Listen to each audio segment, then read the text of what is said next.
नमस्कार, दस के दमदार ट्रेड्स में आपका स्वागत है। हमारे साथ शिल्पा राउत और राजेश सतपुते पिछले शो से बने हुए हैं। साथ ही 5paisa.com के रुचित जैन और सेंट्रम ब्रोकिंग के नीलेश जैन भी जुड़ेंगे। बिग मार्केट वॉइसेस में दो खास मेहमानों से चर्चा होगी। पहले मार्केट फंडामेंटल पर नेपियन कैपिटल के को founder and managing partner Gautam Trivedi जुड़ेंगे। उसके बाद केडियानॉमिक्स के फाउंडर सुशील केडिया से मार्केट के टेक्निकल सेटअप पर बात करेंगे। बी और में अगले आधे घंटे रहेंगे आपके साथ। और मार्केट पर एक बार नज़र डालते हैं। मार्केट ऑफ डेज लो, अब निफ्टी ग्रीन में आया। मिड कैप भी तैयारी कर रहा है ग्रीन में आने की। आज की पॉकेट ऑफ द डे है metals. Tata steel, JSW steel, Hindalco, सभी स्टॉक्स में अच्छी खासी रैली।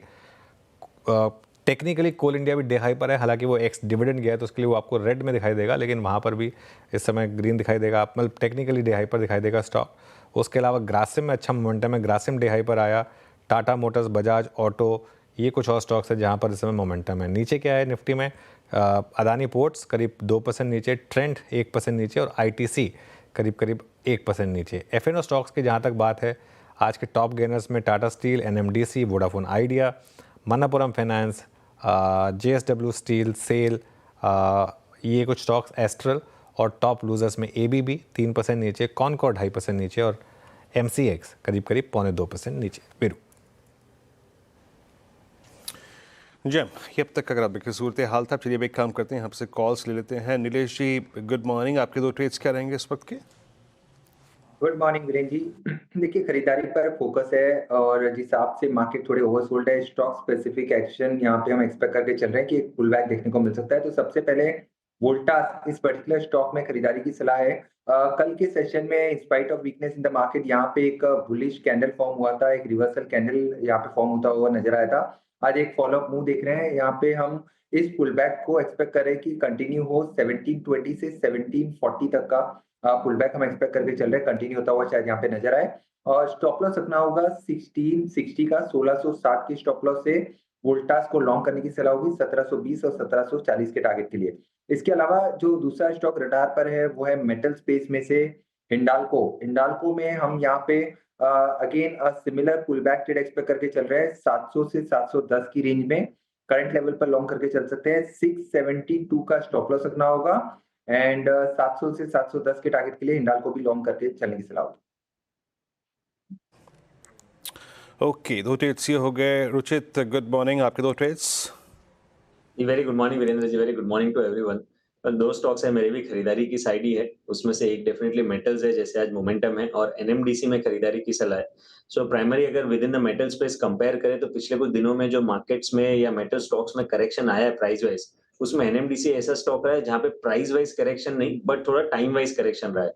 तो करेक्टिव फेज के समय पे एक रिलेटिव आउट परफॉर्मेंस ये स्टॉक ने बताया ये सेक्टर में।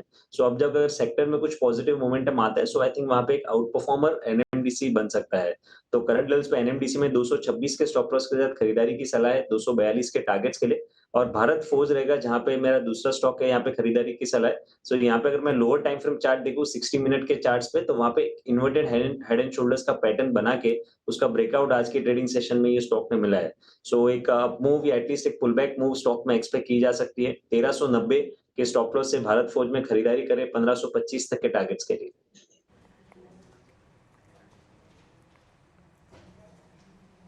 ओके, रुचि जी के दो ट्रेड हो गए। शिल्पा जी, आपके दो ट्रेड्स? जी वीरेंद्र जी, दोनों बाई साइड में रहेगा। पहला रहेगा पीआई इंडस्ट्रीज। पीआई इंडस्ट्रीज अगर आप देखेंगे थोड़ा पोजिशनल प्ले भी आप ले सकते हैं। यहाँ पे मुझे लगता है 4800 के अपसाइड आ सकता है और डिक्लाइंस आप इसमें भी बाई कर सकते हैं 4450 तक भी। स्टॉप लॉस ऑफ 4400 का ही रखिए and look for little positional targets of 4800। यहाँ पे बेस अच्छा है, रिस्क रिवॉर्ड फेवरेबल है। दूसरा मेरा रहेगा बाय आरती इंडस्ट्रीज में। आरती इंडस्ट्रीज भी 495 500 के बीच में एक अच्छा खासा बेस बना रहा है।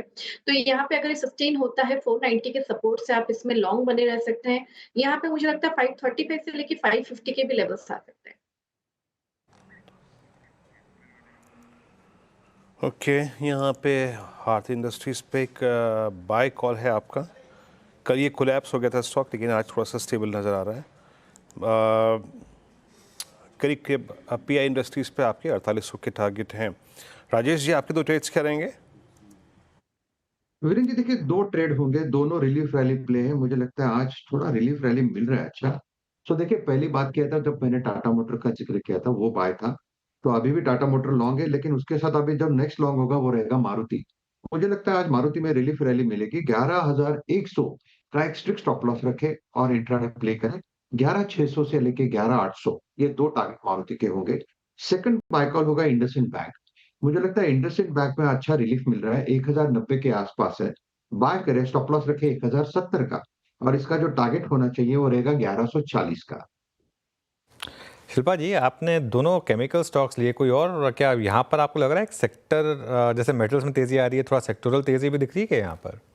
कि अगर आप देखेंगे तो केमिकल फर्टिलाइजर्स दोनों में आज थोड़ा सा एक स्टेबिलिटी है, बीट चंबल फर्टिलाइजर चाहे वो पीआई इंडस्ट्रीज हो चाहे आरती, तो मुझे लगता है कि काफी फॉल आउट है। अगर थोड़ा सा भी ये रिलीफ रैली हम लोग प्ले कर रहे हैं तो इसमें मुझे लगता है कि ये लोग बहुत करीब है अपने सपोर्ट लेवल्स के लिए, तो रिस्क रिवॉर्ड फेवरेबल ट्रेड बन जाता है, तो क्विक एक अपसाइड आपको आ सकता है।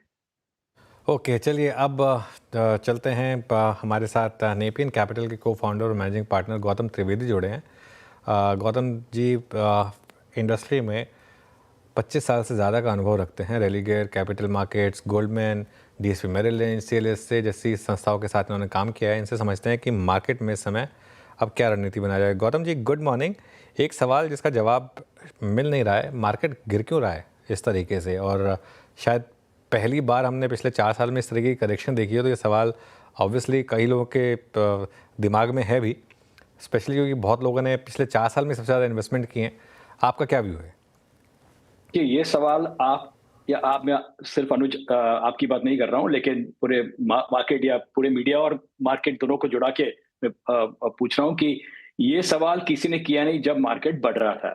जब करेक्शन का टाइम आ गया तो लोग बोल रहे हैं कि भाई ये मार्केट करेक्ट क्यों हो रहा है, ये लगातार ऊपर ही जाना चाहिए। तो ये ग्रेविटी है, वो तो मतलब it is a matter of time before pull back आता है। और ये पुल बैक के लिए, करेक्शन के लिए हम लोग मतलब जो मार्केट के जो दिग्गज पार्टिसिपेंट्स है, हम लोग करीबन जनवरी से वेट कर रहे हैं कि ये करेक्शन कब आएगा। और जिस तरह से डोमेस्टिक फ्लोज म्यूचुअल फंड्स में आ रहे थे, उसकी वजह से करेक्शन नहीं हो रहा था। मुझे लगता है कि जब एफआईज को एक मौका मिल गया कि दूसरी कंट्री में निवेश कर सकते हैं, आई चाइना, उसकी वजह से मुझे लगता है कि ये जो फॉरेनर्स का सेलिंग आ गया है, उसकी वजह से मार्केट में करेक्शन आ चुका है। ओके अच्छा, सर नमस्कार, वीरेंद्र बोल रहा हूँ दिल्ली स्टूडियो से। अभी करेक्शन तो स्टार्ट हुआ और काफ़ी समय से ड्यू भी था, बट ये सर एग्जैक्टली जिस प्रकार की इवेंट लाइंड अप है, मतलब अब यक्ष प्रश्न यही उठता है कि ये थमेगी कहाँ पे, एक लॉजिकल सपोर्ट पॉइंट या फिर इवेंट्स क्या होंगे। अब यूएस के इलेक्शंस, हमारे स्टेट इलेक्शंस, महाराष्ट्र उसमें काफ़ी महत्वपूर्ण हैं, ये अगला अर्निंग सीजन, या फिर उससे भी महत्वपूर्ण बात ये है कि शायद जब तक भारत में कोई रेट कट साइकिल प्रारंभ ना हो, शायद तब तक कोई रिवर्सल ना आए। आपको क्या लगता है, मीन इवेंट्स जो कि बाजार को पॉसिबली एक सपोर्ट दे सकते हैं? मुझे लगता है सबसे बड़ा इवेंट तो यही है कि अर्निंग्स, और अर्निंग्स की वजह से मुझे लगता है कि जो इंस्टीट्यूशनल इन्वेस्टर्स है वो थोड़ा पॉज लेंगे in terms of putting more money to work in the market. लेकिन जिस तरह से रिटेल फ्लोज आ रहे हैं, और जो अभी एक रिसेंट आंकड़ा जो मैंने देखा है कि करीबन 7 या 8 या 10 साल पहले total all Indian house holds of उनकी जो पूंजी है इक्विटी मार्केट्स में जब थी, रादर करीबन 2 या 2.5%, अब हो गई है जस्ट लेस देन 6%। तो 6% के नीचे से मतलब it has more than doubled पिछले 7 या 8 सालों में। मुझे लगता है कि ये जो कल्चर, स्टॉक मार्केट का कल्चर है जो इंडिया में फैल रहा है, मुझे लगता है वो अभी इसकी वजह से, मार्केट की गिरावट की वजह से भी कमजोर नहीं होने वाला है। मुझे लगता है कि वो पैसा लगातार आता रहेगा। ये इसका ये मतलब नहीं कि हर महीने 30 या 35 हजार करोड़ नेट इन्वेस्टमेंट निवेश आएगा। शायद वो कम हो जाए, 20 या 25 भी हो जाए, लेकिन वो पैसा लगातार आता ही रहेगा। मुझे उसमें कोई रुकावट नहीं लग रही है। That is point number 1। Point number 2, मैंने जो बताया कि अर्निंग्स में इंस्टीट्यूशनल इन्वेस्टर्स थोड़े पॉज लेंगे, लेकिन रिटेल इन्वेस्टर्स में मुझे नहीं लगता है कि there will be any slow down.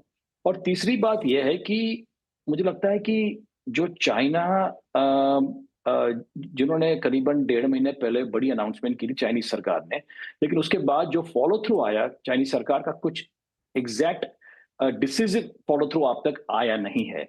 और ये इवेंट शायद मार्केट में और भी गिरावट ला सकती है the day they announce a major decisive trigger कि भाई हम लोग चाइनीज रियल एस्टेट मार्केट के लिए ये स्टेप्स ले रहे हैं, या इकोनॉमी को बूस्ट करने के लिए हम लोग 1 2 3 4 स्टेप्स ले रहे हैं। वो जो अनाउंस हो जाए, मुझे लगता है और भी पैसा चाइना में जा सकता है, और उसकी वजह से जो फॉरेनर्स का सेलिंग आया है, आप देखिए अक्टूबर के महीने में करीबन 1,10,000 करोड़ का नेट सेलिंग बाय एफपीआईज हुआ है। और जो इंडिया का जो पूरा मार्केट कैप में देखें तो इट इज ओनली 0.2%, मतलब इतना कम है। तो ये और सेलिंग आ सकता है, शायद आ भी सकता है इफ चाइनीज गवर्नमेंट जो चाइना की सरकार है जो डिसिसिव स्टेप्स अनाउंस करे कि हम लोग ये स्टेप्स लेने वाले हैं रिगार्डिंग बूस्टिंग द इकोनॉमी, तो मुझे लगता है यहाँ पे और भी गिरावट आ सकती है। ओके। अच्छा, तो अब इस गिरावट में खरीदारी के मौके कहाँ ढूंढें आप? यहाँ पर कहाँ इस समय पैसा लगा रहे हैं? गुड क्वेश्चन अनुज। इसमें क्या है कि हम लोग 1100 top 1100 stocks bye market cap, उसकी स्क्रीन्स हर हफ्ते हर 10 दिन हम लोग रन करते हैं हमारे ऑफिस में, और हम लोग वहीं देखते हैं कि कितने स्टॉक्स कितने गिरे हुए हैं। और मैं आपको बताऊं कि करीबन मिड सितंबर में जब हमने ये स्क्रीन रन की थी, तो 1100 स्टॉक्स में से करीबन हमने 430 से 425 स्टॉक्स ऐसे थे which had fallen 20% or more from the respective 52-week highs. वो 430 स्टॉक्स अब हो गए 750। तो मतलब अपॉर्चुनिटी सेट बढ़ रही है। इसका ये मतलब नहीं कि ऑल दो स्टॉक्स आर बाइज, पर लेकिन उसमें से ये यूनिवर्स में से आप चुन के देख सकते हैं कि कई स्टॉक्स है जिसमें गिरावट ज्यादा हुई है, and now the valuation correction has been good. Because सवाल यही पैदा होता है ना कि जब हम स्टॉक्स देखते हैं, हमारे यहाँ ऑफिस में भी कई प्रमोटर आते हैं उनके QIP के लिए या उनके ब्लॉक के लिए, या पी का ब्लॉक हो सकता है। और जब हम स्टॉक देखते हैं, स्टॉक प्राइस देखते हैं, लगता है कि पिछले 3 सालों में स्टॉक 10 गुना हो गया है। अभी 10 गुना हो गया, उसके बाद जो 20% करेक्शन आए, ये तो कुछ बड़ा करेक्शन नहीं है, बट ऐसे कई स्टॉक्स है जो पिछले 3 या 4 सालों में चले ही नहीं है। प्राइवेट सेक्टर बैंक्स को आप देख लो फॉर एग्जाम्पल। तो यहाँ पे अपॉर्चुनिटी सेट है, और मुझे लगता है कि लोगों को भी ये जो 750 स्टॉक्स है जो जिनमें मैक्सिमम गिरावट आई है, they should focus on that. Okay, अच्छा गौतम सर, कल से ना इस कार्यक्रम में, इस मंच पे बहुत ज़्यादा बातें हो रही हैं जो पिछले मतलब आप 6 महीने में कैपेक्स की फिगर डाउन हुई हैं प्राइवेट साइड पे, सरकार के साइड पे, उसको लेके थोड़ा सा जो विश्लेषक थे, जो मार्केट पार्टिसिपेंट्स थे या फिर एनालिस्ट थे, वो थोड़ा चिंतित नज़र आए। आपका सर कैपिटल गुड्स पे टेक क्या है इस वक्त, और स्पेशली मुझे लगता है कंपैरिजन में the kind of price swing we have scene?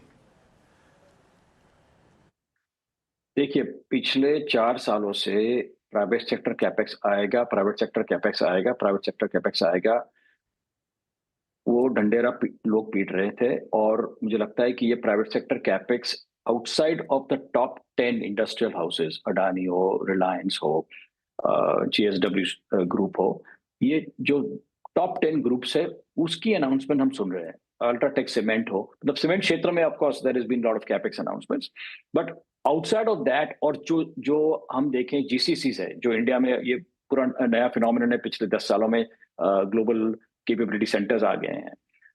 फिर PLI स्कीम्स है, ये जो 4-5 क्षेत्र है, वहां पे मैक्सिमम कैपेक्स हो रहा है, लेकिन जो बड़ी कैपेक्स की गुंजाइश थी वो नहीं हो रही अब तक। That is 1।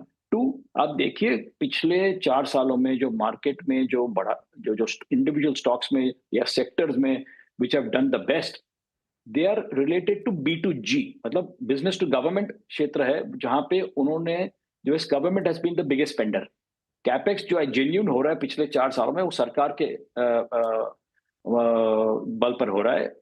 प्राइवेट सेक्टर अभी भी कमजोर है, और ये प्राइवेट सेक्टर कैपेक्स तभी आगे बढ़ेगा जब यूटिलाइजेशन लेवल्स गो टू 80-85%। आज की तारीख में मुझे अभी भी संभावना नहीं लग रही है। और आम आप पिछले अपने फर्स्ट हाफ के भी रिजल्ट्स देखें, लास्ट ये करंट क्वार्टर के भी रिजल्ट्स देखें, तो मुझे लगता नहीं है कि there is confidence to put on more capex until you don't see a improvement in the overall economic growth. Okay, चलिए गौतम जी, बहुत बहुत शुक्रिया आज हमारे साथ जुड़ने के लिए और हमसे बात करने के लिए। आपको ऑल द बेस्ट आगे के लिए। चलिए आगे बढ़ते हैं और अब थोड़ा सा मार्केट का एक टेक्निकल सेटअप डिस्कस किया जाए। और ये पहले एक बार मार्केट का रुख करते हैं ज़रा। एक बार निफ्टी इस समय करीब करीब 15 पॉइंट नीचे और बैंक निफ्टी करीब करीब 3 पॉइंट नीचे। अब हमारे साथ कीडेनॉमिक्स के फाउंडर सुशील कीड़े जुड़े हैं, उनसे समझते हैं कि इस समय मार्केट में क्या ट्रेड लेना है। Sushil ji, good morning. ये करेक्शन कब खत्म होगा आपके हिसाब से? क्या ये 23,500 23,600 तक का मामला है या उससे ज़्यादा बड़ा मामला है?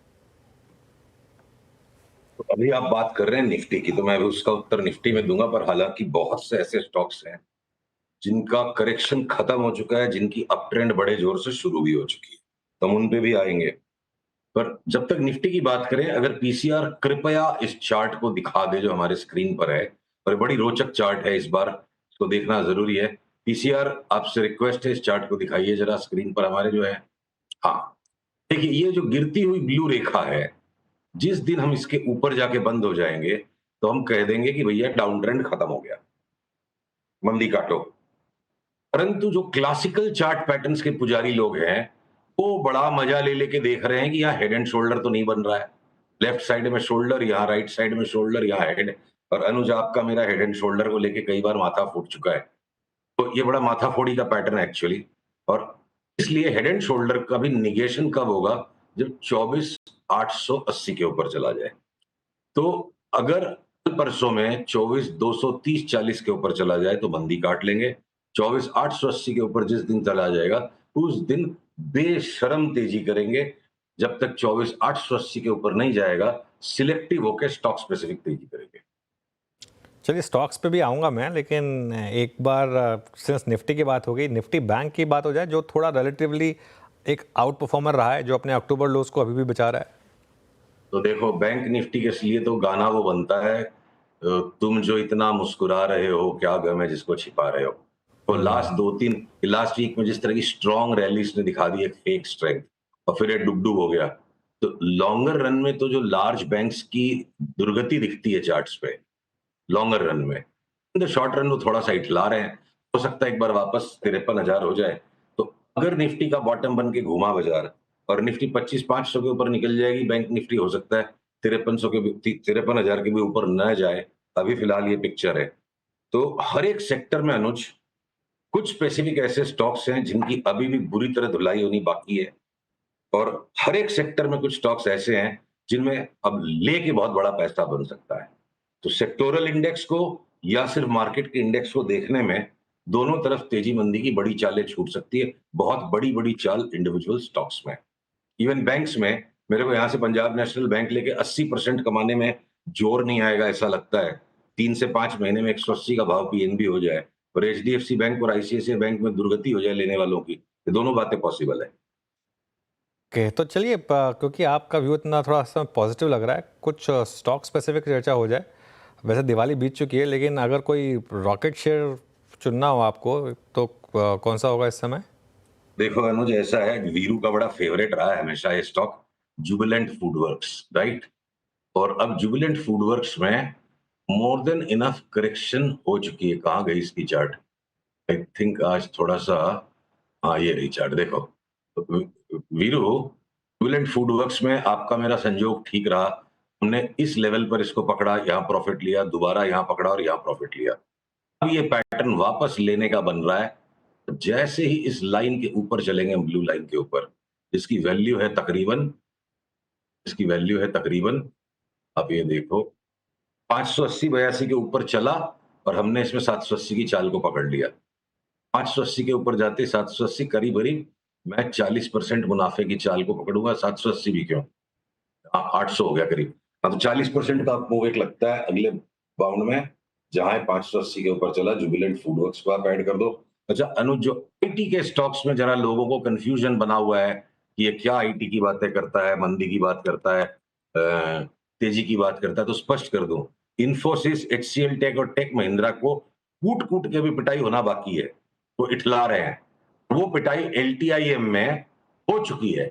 अब यहां से वापस एलटीआई में 6,800 6,700 800 तक का भाव आ सकता है। एलटीटीएस की पिटाई हो चुकी है, एलटीटीएस लेना है, इन्फोसिस को पीटो और एलटीटीएस और एलटीआईएम को ले लो। तो सेक्टर्स के अंदर में भी रोटेशन है। एम्फेसिस, बीएफएल, जिसमें हमने बहुत बड़ा भयंकर मल्टी बैगर कॉल निकाला था अनुज, ये लेवल से ये स्टॉक ऑफ द ईयर और स्टॉक ऑफ नेक्स्ट 2 इयर्स हो सकता है। यहां से लेके एक राउंड हम प्रॉफिट करके निकल गए।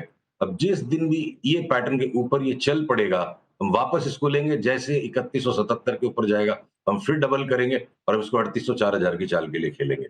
तो हर एक सेक्टर में अनुज अलग अलग स्टॉक्स अलग अलग धुरी पे चल रहे हैं। एनबीएफसी में जम के कुटाई हो जाएगी, ये बात अपनी हुई थी। अभी चोला को ले लो, मुथूट को ले लो, मन्नापुरम को ले लो, वो ट्रोलर सारे गायब हो गए, मुंह से आवाज नहीं निकल रही है कोई के। तब इनमें भी एक शॉर्ट टर्म ट्रेडिंग बॉटम बनेगा। लॉन्ग टर्म में मैं मुथूट, मन्नापुरम, कोई मेरे को पैसे भी देना कि हम पैसे देते हैं तुम स्टॉक ले लो, मैं नहीं खरीदूंगा।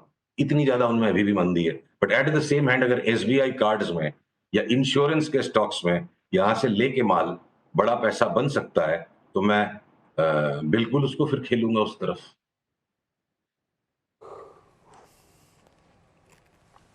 ओके, अच्छा सुशील जी, एक स्पेस और जहां से जिसकी गिरावट के साथ ही इस पूरे बाजार का क्रैक शुरू हुआ, निफ्टी एफएमसीजी को देखिए, एफएमसीजी स्टॉक्स को देखिए। जब इनके क्वार्टरली अपडेट्स आए थे तभी से गिरावट शुरू हो गई थी। एफएमसीजी में जो प्राइस डैमेज हुआ उस पर आपका टेक, अभी भी यहाँ पे शॉर्टिंग के विकल्प अगर कोई है तो वो कौन से हैं? सर आपने लास्ट वीक थे नहीं, आप दिवाली की टाइम पे छुट्टी पे थे, तो आप शायद उस पॉइंट को मिस कर गए। उसके पहले वाले वीक में भी मैंने कहा था, हिंदुस्तान लीवर मात्र एक स्टॉक है एफएमसीजी में जिसको मैं लेने से अभी भी परहेज करूंगा, और कोई रैली आएगी तो उसको शॉर्ट करूंगा। बाकी एफएमसीजी की स्पेस में जो जी में आए ले लो वीरू, पैसा बने। सबकी चार्ट्स ऐसी हो गई। अब तो साथ में आपका जुबिलेंट फूडवर्क्स भी ऐड हो गया, तो चाहे आप उसमें एशियन पेंट्स को आप एफएमसीजी नहीं ले सकते हो, कंज्यूमर स्टोरी है, आप टाटा कंज्यूमर लो ना भाई, 30-35% का उछाल यहां से आएगा। सारे दिन निफ्टी के साथ ऑब्सेस्ड होके मतलब क्या है? 2 महीने 2.5 महीने के व्यू से टाटा कंज्यूमर ले लो, 3 महीने के व्यू से आप जुबिलेंट फूडवर्क्स ले लो। सिर्फ एक लीवर की चार्ट में मेरे को परहेज है, बाकी एफएमसीजी में जो ले लो पैसा बनेगा। ऐसे ऐसी सबकी चार्ट्स पोजिशन है।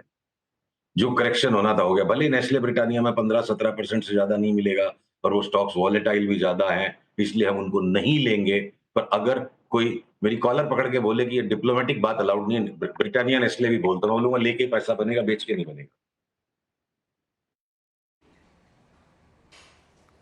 अच्छा, ये अर्निंग्स के बाद एलएनटी में एक मूव आया था सुशील जी। एलएनटी बड़ा अच्छा भागा, लेकिन फिर वो भी कोलैप्स हो रहा है। अब आप देखिए एबीबी, सिमेंस, कमिंस, एलएनटी पर आपका टेक या फिर कैपिटल गुड्स पर आपका टेक?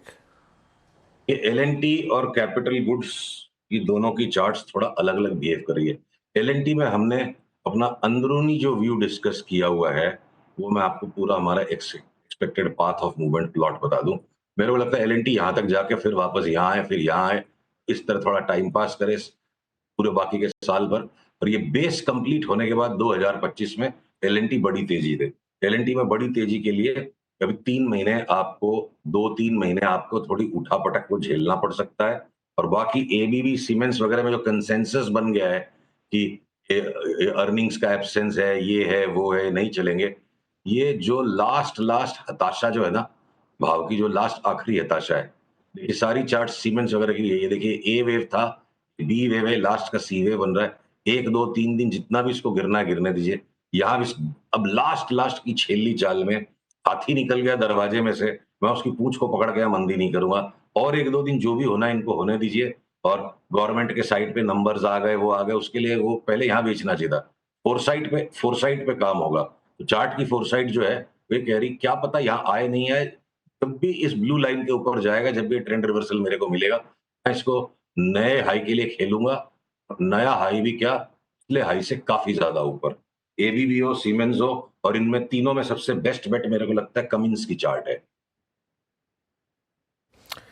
कुछ स्टॉक्स जो काफ़ी हाई से अब करेक्ट हो रहे हैं, ट्रेंट हो गया, टाटा मोटर्स हो गया, यहाँ पर क्या व्यू बनेगा आप सुशील जी?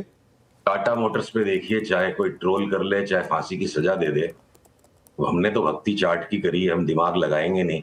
ऊपर वाली ब्लू लाइन टाटा मोटर्स में टूटते के साथ ना, हमने अपने क्लाइंट्स को ये सलाह दी हुई है डिटेल में कि हमने लूट मचानी है। क्या मचाना है? लूट मचानी है टाटा मोटर्स में। उसका जस्टिफिकेशन कैसे आएगा? तो 60 रुपए में टाटा मोटर्स को लोगों ने बीआईएफआर में भेज दिया था। तो वहां पे भी जब 600 रुपए का कॉल आया था 60 रुपए पे 2020 में, तब आप और मैं टीवी 18 पे इस बात की टेस्ट कर चुके हैं। आपको बड़ा हास्यास्पद सा लग रहा था उस टाइम ये कॉल, क्योंकि पढ़े लिखे आदमी को अपने इंटेलेक्ट को सस्पेंड करना पड़ेगा। मोहब्बत में, जंग में और मार्केट में, मतलब महबूब की जिम्मेदारी है वो अपनी महबूबा की सुने, अपना दिमाग ना लगाए उसके साथ। तो मेरे को लगता है टाटा मोटर्स की अगली चाल 1250 तो बिल्कुल है। और अगर माहौल बन गया, ये थोड़ी सी ट्रोल्स को इनवाइट करने की, लेकिन थोड़ी चहल मचे इस पे, देखते हैं कितनी भर्त्सना होती है। 1250 तो बिल्कुल स्पष्ट है, और 1250 के ऊपर भी निकल गया तो क्या पता हम 1250 पे जाके 1600 की चाल दे दें। टाटा मोटर्स तो बिल्कुल लूट मचा के लेना है। मेरे हिसाब से ऑटो में एकमात्र स्टॉक है, ये बाकी सारे ऑटो स्टॉक से पहले पूरा करेक्ट हो गया और टाटा मोटर्स में हमने लूट मचा ली। Thank you. चलिए सुशील जी, बहुत बहुत शुक्रिया, आप इस आज की बातचीत में शामिल हुए। सभी स्टॉक्स पे, इंडस्ट्रीज पे अपनी राय रखी है आपने, बहुत बहुत शुक्रिया। निफ्टी आपकी स्क्रीन पे 23970। निफ्टी बैंक एक बार फिर से उस 100 डे की ट्रेजेक्ट्री को थोड़ा सा सिक्योर करने की कोशिश कर रहा है। 51,239 जाते जाते एक ट्रिक और ऐड कर लेते हैं यहाँ पे। नीलेश, एक बार जरा आज के अगर आप गेनर्स को देखें जिसमें मेटल्स की बहुत स्ट्रॉन्ग प्रेजेंस है, अभी आपको एक इंट्राडे में कोई ट्रेड, अच्छा मेरे ख्याल से नीलेश है नहीं, एक काम करते हैं, अभी इस कार्यक्रम को अभी ही विराम देते हैं। और निफ्टी वोलेटाइल है but with in a range, मेरे ख्याल से 23,900 और करीब करीब 24,000, 20-30 के बीच में काफ़ी वोलेटाइल। और यही कुछ अगर आप देखें क्रम जो है वो निफ्टी बैंक का है। निफ्टी आईटी बहुत ही रेस्ट्रिक्टेड लॉसेस के साथ आज ट्रेड करता हुआ, it's down about I think 136 point है। एक ब्रेक, और ब्रेक के बाद ट्रेडर्स हॉटलाइन, मैं और कंचन ट्रेडर्स हॉटलाइन लेके आएंगे, आपके कुछ प्रश्नों के उत्तर जुटाएंगे छोटे से ब्रेक के बाद।